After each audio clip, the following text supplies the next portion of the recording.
मैं हूं अनुराग श्रीवास्तव। आज मैं बताऊंगा कोणों के प्रकार। कोणों के आधार पे अगर कोई कोण 0 से 90 डिग्री के बीच है तो वो न्यून कोण कहलाएगा। अगर कोई कोण 90 डिग्री है तो उसको हम समकोण कहते हैं। अगर 90 से 180 के बीच में है तो अधिक कोण, और 180 वाले को सरल कोण, और 180 से 360 डिग्री के बीच वाले कोण को बृहद कोण कहते हैं। 360 डिग्री वाले को संपूर्ण कोण कहते हैं। अगर इसका चित्र के अनुसार देखना चाहें तो ये 90 से कम होगा तो इतना डिग्री बनेगा, और ये सम कोण को हम ऐसे बनाते हैं। ठीक है। अधिक कोण को मतलब ये 90 से ज़्यादा होना चाहिए, 180 से कम, तो कहीं ऐसा कोण बनेगा। और सरल कोण तो सीधी रेखा होती है, एक तरफ जो कोण बनता है वही क्या कहलाता है, सरल कोण कहलाता है। बृहद कोण में क्या होता है, ये 180 से ज़्यादा होता है और 360 से कम होता है। 360 का कोण जो होता है वो एक बिंदु के चारों ओर का कोण कहलाता है। ये 360 डिग्री हो गया, ये 180 से 360 के बीच का कोण हो गया, ये 180 डिग्री हो गया, और ये 90 से ज़्यादा है और 180 से कम है, ये 90 डिग्री हो गया। ये 0 से 90 के बीच का कोण है। यही कोण के प्रकार हैं, न्यून कोण, समकोण, अधिक कोण और सरल कोण, बृहद कोण, संपूर्ण कोण। अच्छा, ये है पूरक कोण।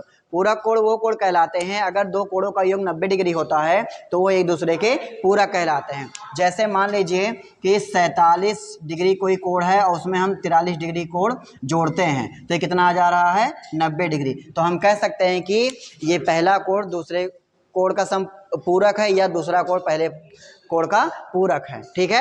ऐसे संपूरक होने के लिए दो कोणों का योग अगर 180 डिग्री होता है तो वो एक दूसरे के संपूरक कोण कहलाते हैं। जैसे मान लो 100 डिग्री पहला कोण है, दूसरा कोण 80 डिग्री, तो दोनों को जोड़ेंगे तो कितना आएगा, 180 डिग्री। तो इसमें 100 80 का संपूरक कोण है और 80 100 का संपूरक कोण है।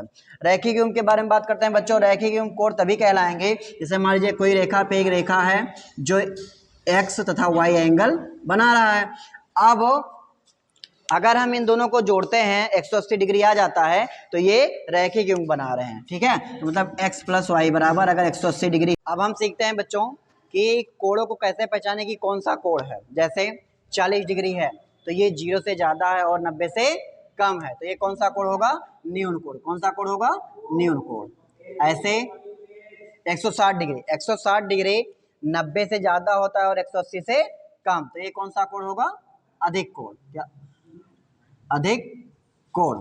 ऐसे 90 डिग्री, 90 डिग्री इसमें क्या है, ये समकोण, तो 90 डिग्री कौन सा कोण होगा, समकोण होगा। ऐसे 185 डिग्री, 185 किससे, 180 से ज्यादा और 360 से कम है तो कौन सा कोण होगा, बृहद कोण। क्या होगा, बृहद कोण। ऐसे 355 डिग्री 180 और 360 के बीच में है तो ये कौन सा कोण होगा, बृहद कोण। ठीक है। ऐसे 180 डिग्री को हम सरल कोण कहते हैं, सरल कोण। फिर क्या है, 360 को हम क्या कहते हैं, संपूर्ण कोण। क्या कहते हैं, संपूर्ण कोण। ऐसे हम इसके माध्यम से कोणों को आसानी से पहचान सकते हैं।